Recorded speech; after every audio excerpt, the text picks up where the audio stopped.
this presentation is integrative and stewardship leading and the results of it. We're going to spend about the first half, just under half, talking about some basic principles before we go into big results and activities that we've been doing. You wouldn't be at this conference if you hadn't a strong interest in not just the Baldrige System, but making your communities and what you do in your organization better. So if I say something's complex versus complicated, because I've heard the word used several times already, something that's complex, you really can't figure it out. It's got some irreducible complexities. You can't work through it. There's too many things maneuvering. Most of what we say is complex is complicated. It may be extremely difficult. And being able to work through that idea of what's complicated versus complex, I want to encourage you to think, is this really complex or is it complicated? Because you can probably system it out and design it out.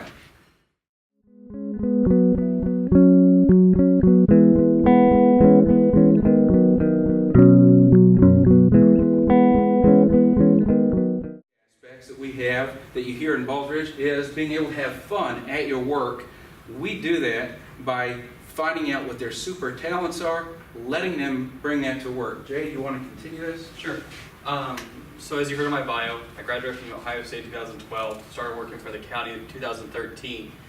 And one of the ideas that Jerry has presented to us as staff is this idea of a pet project. And a pet project is an idea that, something that we enjoy to do, liking to do, and it's something that's besides what our daily tasks are at work.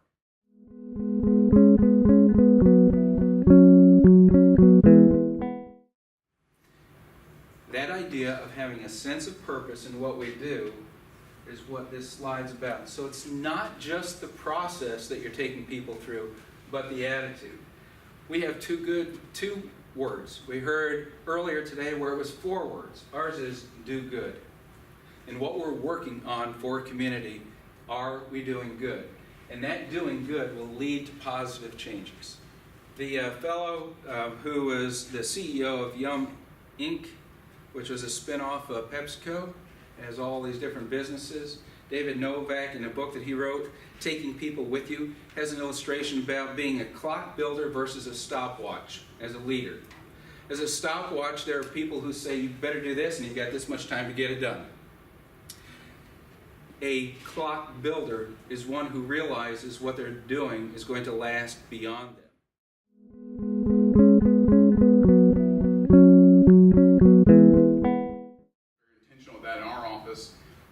When I came on board 4 years ago in the office, he put me into a position to go out and do what we call focus plans. We focus on a small area of our county.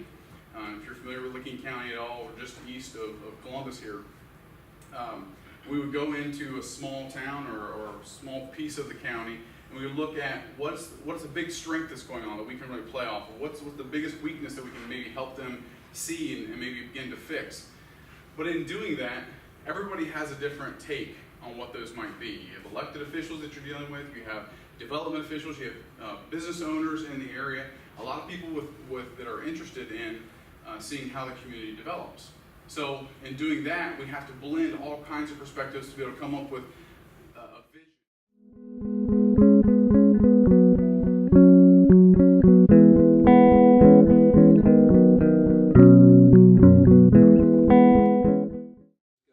Other one, which is a dime. Most people have common change in their pocket as the day finishes out. That is an acronym, a simple acronym that I use quite regularly to help people understand a process of change. So you assess you assess a situation, you design an intervention, you implement that intervention, and then you go and evaluate it.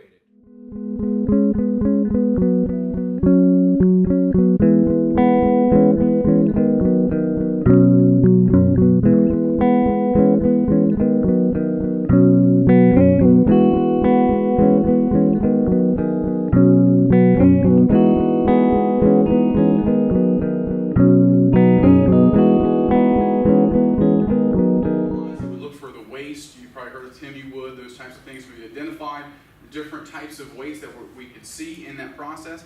We began to analyze through Pareto charts and common visioning exercises in order to then get to a point where we felt like we could see how this could become better. Maybe things that we knew going in, but some other things that we didn't know, and some of those items came up because of the diversity of perspectives we have. We have about 3 minutes. I'm going to just point to something because I want to actually mention this book by Gary Klein, Streetlights and Shadows, Searching for the Keys to Adaptive Decision Making. What we're very comfortable with is knowing that certain processes will yield certain results. What we've tried to show you the past several minutes is that what processes are in place for manufacturing work in our industry too. They work in a lot of places.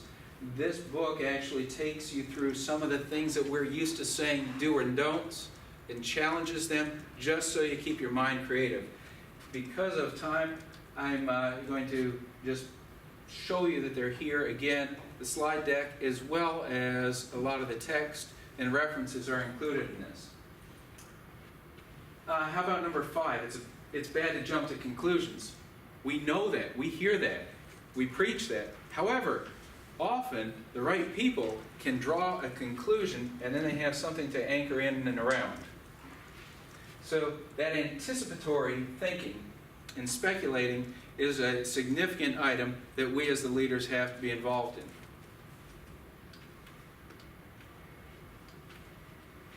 What we've done is we've worked our way through these items in the presentation. We may not have hit them in the same way that you're used to hearing other presenters, but we worked deliberately to try to make sure we were hitting each of these items for you. Again, all the references, they include scholastic, academic, research, as well as just good common sense books.